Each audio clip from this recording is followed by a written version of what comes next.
Sahabat Rema yang dikasihi Tuhan, hari ini Selasa 25 Oktober 2022. Renungan akan diambil dari surat Paulus kepada jemaat di Efesus bab 5 ayat 21 sampai 33 dengan tema menjadi anugerah bagi pasangan.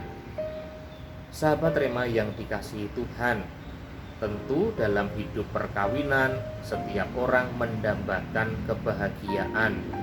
Dan kalau kita mendengarkan pengajaran Tuhan Yesus, mendengarkan pengajaran Santo Paulus, kebahagiaan tidak ditentukan soal banyaknya harta benda yang kita miliki, tidak berbicara soal kecukupan harta duniawi, tetapi berbicara tentang relasi. Itulah yang menentukan sukacita di dalam kehidupan berkeluarga. Karena apa? Meskipun kita cukup secara duniawi, tetapi kalau tidak ada relasi yang baik, tentu tidak ada damai sejahtera, tidak ada kebahagiaan. Nah, kemudian Santo Paulus juga memberikan pengajaran bagaimana relasi suami istri itu harus dibangun supaya sukacita yang didambakan bisa terwujud. Nasihat untuk istri: hai istri, tunduklah kepada suamimu seperti kepada Tuhan. Istri diberi nasihat supaya tunduk kepada suami seperti kepada Tuhan. Dan sebetulnya para istri tidak perlu takut untuk tunduk kepada suami. Karena apa? Karena ada nasihat untuk suami. Hai suami, kasihilah istrimu seperti Kristus telah mengasihi jemaat. Dan kita tahu kasih Kristus kepada gerejanya adalah kasih yang total sampai wafat di atas kayu salib. Maka sebetulnya kalau masing-masing pribadi, suami dan istri bisa melaksanakan perintah Tuhan ini, pasti sukacita terjadi. Kenapa sukacita seringkali jauh dari harapan, tidak terwujud? Karena firman Tuhan ini tidak terwujud. Bisa hanya salah satu yang melaksanakan firman Tuhan, bisa jadi dua-duanya tidak melaksanakan firman Tuhan.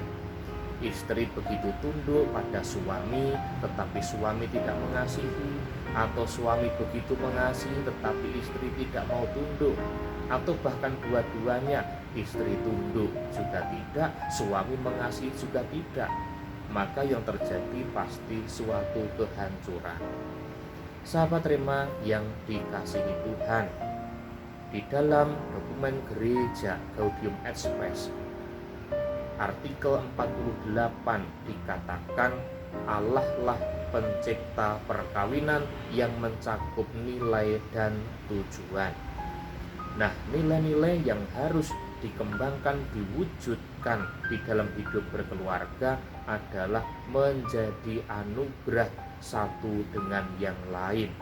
Suami menjadi anugerah bagi istri, istri menjadi anugerah bagi suami, dan orang tua menjadi anugerah bagi anak-anak, anak-anak menjadi anugerah bagi orang tua. Sakramen artinya tanda dan sarana kehadiran Allah, dan perkawinan diangkat oleh Kristus ke martabat sakramen menjadi tanda dan sarana kehadiran Allah. Maka bersama-sama kita dipanggil.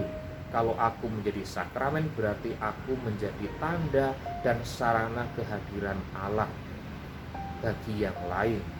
Suami menjadi tanda dan sarana kehadiran Allah bagi istri, istri menjadi tanda dan sarana kehadiran Allah bagi suami, orang tua menjadi tanda dan sarana kehadiran Allah bagi anak-anak, menjadi tanda dan sarana kehadiran Allah, bukan menjadi tanda dan sarana kehancuran. Mari bersama-sama kita mohon rahmat Tuhan agar suami dan istri yang terpanggil di dalam hidup berkeluarga dapat semakin menjadi anugerah satu dengan yang lain. Semoga Tuhan berkenan memberkati keluarga-keluarga Kristiani. Amin. Keluarga kudus, doakanlah kami. Amin. Dalam nama Bapa dan Putra dan Roh Kudus. Amin.